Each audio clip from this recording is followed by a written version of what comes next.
The US just greenlit high-tech alternatives to animal testing. The COVID-19 crisis highlighted certain economic and welfare issues associated with using animals for research. Pandemic-related closures meant that many labs had to halt experiments and euthanize animals. Then the race to develop vaccines and treatments for COVID-19 meant monkeys were in short supply due to huge demand. While alternative methods are promising, they're relatively new. Methods for developing organ chips, organoids, and computer models also vary from lab to lab, making it difficult to draw broad conclusions about their accuracy. To stay up to date with latest top stories, make sure to subscribe to this YouTube channel by clicking the button above this video. Boston biotech company Chip Emulate, co-founded by Ingber, is testing how well its liver-on-a-chip device does at flagging the presence of dangerous chemicals. Lorna Ewart, the company's chief scientific officer, says liver toxicity is a major reason why clinical drug trials are stopped or products are pulled from the marketplace after approval. Animal models, she says, may not be accurate predictors of liver toxicities for people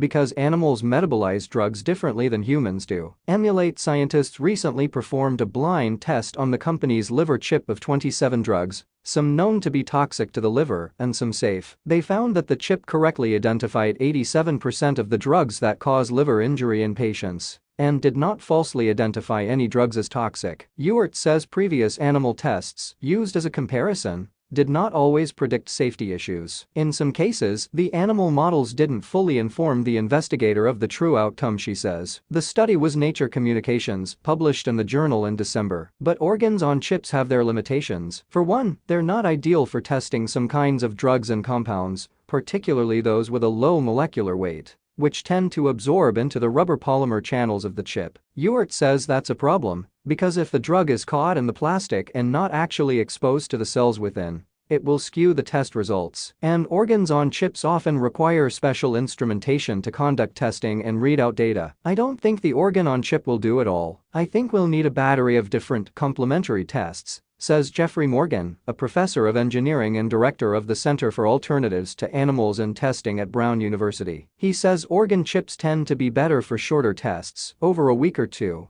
but longer-term testing is an unmet need. For instance, in some cases the chronic toxicity of a drug or chemical is apparent only after long-term exposure, sometimes at low doses. Good alternative testing methods that replicate this kind of scenario don't exist, he says. And while techniques to develop organoids have greatly advanced in recent years, the structures are still relatively simple. They don't have all the cell types or characteristics of real human organs, which may limit their reliability. Organoids also take months to grow in the lab. For its part, the FDA will need to thoroughly vet any new methods that are used in place of animals. In an emailed statement, a spokesperson for the agency wrote that the new law does not change the regulatory process for drugs. The FDA will continue to ensure clinical investigations of drugs are reasonably safe for initial use in humans. A spending bill passed at the end of 2022 also includes $5 million for an agency program aimed at evaluating alternative methods. And it may be that different methods are useful for testing different drugs or watching for certain side effects. They have to be shown to be relevant and reliable and actually predict the endpoints that they're evaluating, says Locke. That's going to be a scientific challenge, and it's going to take a while to do that.